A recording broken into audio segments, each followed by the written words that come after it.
stand for you, Larry. Oh, morning. Morning. Great day to be alive. We have a place for your notes, too. Very kind. Larry, the unemployment rate is as low as it's been since December 1969.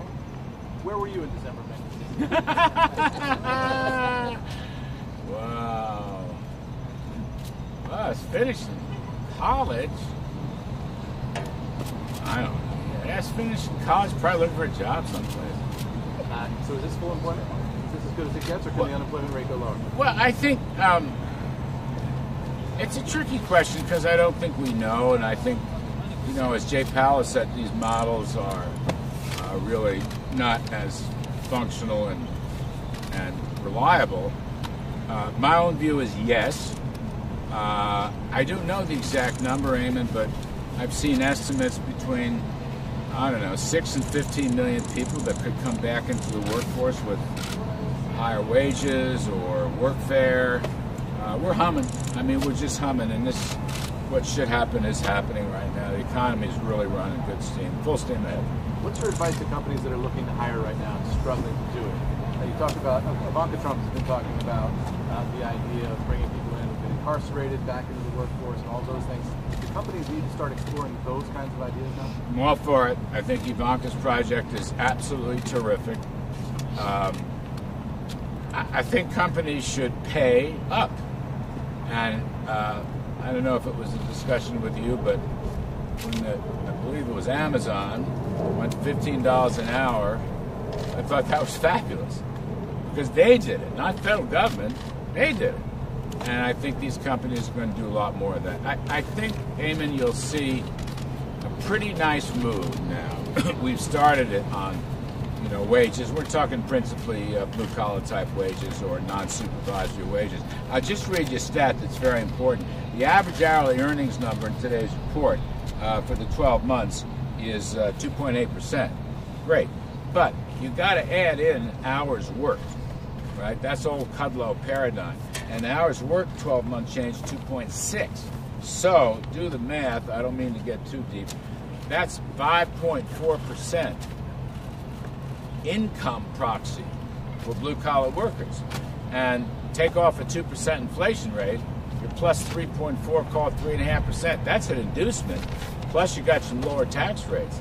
So I think that's the trend. It's very powerful. Larry, you just said that that company should pay up. So let me ask you, should the federal government pay up? Because no. The president... Well, no, oh, the wait. Sorry, finish your thought. As it relates I'm going to beat up on you. Finish your thought. As it relates to federal employees, the president had said they shouldn't get a raise in 2019. Right. He has since said maybe he'll evaluate that. There appears to be movement up on Capitol Hill for a deal of around a pay increase about 1.9%. Would the White House support something like that? I don't know. We've been discussing it, and I don't want to get ahead of that story. Look, I have no brief against our federal workforce, okay? A lot of smart, talented people. But if you look at the data over time, wages, pensions, benefits, health care, they're running up to twice as fast as private sector counterparts. I've done this work when I was in my other job and before. They're way ahead of the private workforce. Private workforce have bad 20 years. Federal government folks have had a good 20 years. So you got to take that into account. I'm not running a jihad against federal workers, right? We have very fine career staff here and in the agencies. But they have been big winners and people in the private sector have not. So we're going to come out with a pretty tough budget when that all comes out later. And I don't want to predict the outcome, but we're keeping that in mind. We just have to. Others. Boy, you guys are great, easy on me. How about the business wait, story, Larry? Wait, anybody else? Eamon will go on forever. He's the smartest guy in the room. Yeah, I got one on the national debt. There we go, national What debt. drastic actions are you recommending to...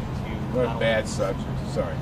Sure, no problem. What drastic actions are you recommending to stop the rising debt that doesn't damage the economy or cause interest rates to spike? All I don't think, by the way, there's any particular relationship between the debt and interest rates or deficits and rates. We've run these numbers, we've had these arguments going all the way back to when I was here the first time. over 35 years ago. But I want to reduce the debt burden on the economy. So, growth. You've got debt numerator, GDP denominator. Okay? Get that GDP up. It hasn't been rising much. Okay? Get it up. By the way, when you do that, the demand for federal spending and hence spending deficits comes down. So the trick is get that ratio as low as possible. And I don't think we're in any danger zone right now, but I'd like to see it come down. Same with the actual year-to-year deficits, and we're working on that. It's a two-edged sword. Grow the economy to its max. That gets that GDP denominator up, and let's limit spending wherever possible, and that brings down the numerator. I mean, if you're working, you don't need all the federal benefits. So it's a dynamic process. Now, I don't think we're out of control. We're going to run 4 or 5% deficits to GDP. And then what's happening is the growth is exceeding expectations, the revenues are exceeding expectations. That's going to really help the spending side, and it's going to produce more revenues from growth. So my view is lower the burden, and the best way is to get those ratios down, right? That the GDP deficits to GDP. We can do that. We can do that. Next couple of years, I think we'll see much better numbers. Larry, on that Business Week story yesterday, are you concerned about the Chinese infecting the supply chain with spyware? I'm always concerned. We are on guard on everything they do with good reason.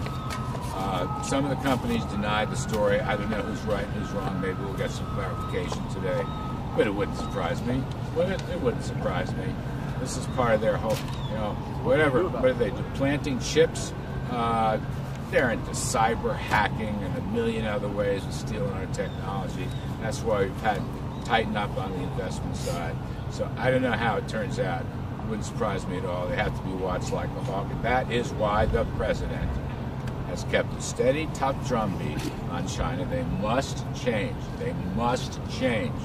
Unfair trading, tariffs, non-tariffs, forced technology transfers, ownership by American companies, IP theft, cyber hacking across the board. They must change. Larry, if these 7 million jobs, give or take, still stay unfilled over the upcoming months, Possible. It's certainly possible. What would that do for the job numbers going forward? I mean, how would you project all of this going out if still those 7 million jobs stay unfilled? I want to fill them. And if we do... But it's kind of stayed at that number for a while now. So if it stays there, what I'm trying to get at is... We're doing a couple 100,000 plus a month. Like today's number was, 130 something. There's 87,000 upper division. So it's really 130 plus 80 is whatever that is, 215, 220. That's a good pace. That's a very good pace.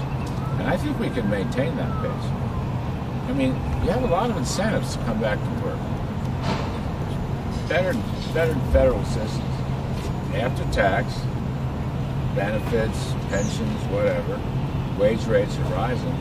I think we're going to be surprised at how many people return to the labor force. In other words, this story will continue, my view, this story will continue, this growth story, this economic boom story, this business investment productivity real wage story is going to go on for quite some time. People who are trying to argue a one-time sugar high are going to be just as wrong as they were when they told us we could never beat 2%. Okay? Now, I may be wrong. If I am, I'll eat crow. I will abide by the data. All right, I've been in this business a while. I just think it's going to go on for quite some time. We've changed the face of the economy. I'll give you, we had economic summit. I love it. Hard rock. We had economic summit last Thursday. I gave a talk. My pal Kevin Hassett gave a talk. We had a couple of roundtables on taxes and regulations. So it's just interesting to me. We had 150 people in the room. And somebody, I don't know, Linda McMahon, somebody asked them how many of those folks that owned their own businesses, right? And I'd say about 85, 90% raised them. Now, this is not a brand new thought, but I looked at that and said, you know, this is the face of the Trump economy. I love the BRT. I love the Business Council. I have nothing against large corporations. But the face of the Trump economy is small business owners. And when you get better conditions, and you take away some tax and regulatory barriers, and you provide enough energy and power, they are off to the races fast. And I just want to see how this plays out. Those NFIB small business confidence numbers, which are exploding from the day of President elected, I'm watching those. I believe the small business owners are the face of Trump's new economy. I really do. Now, we'll test that. That's one thought I have. Anything else? I got to go back, go to meetings. Bye-bye. Thank you very much. I appreciate it. As always, thank you.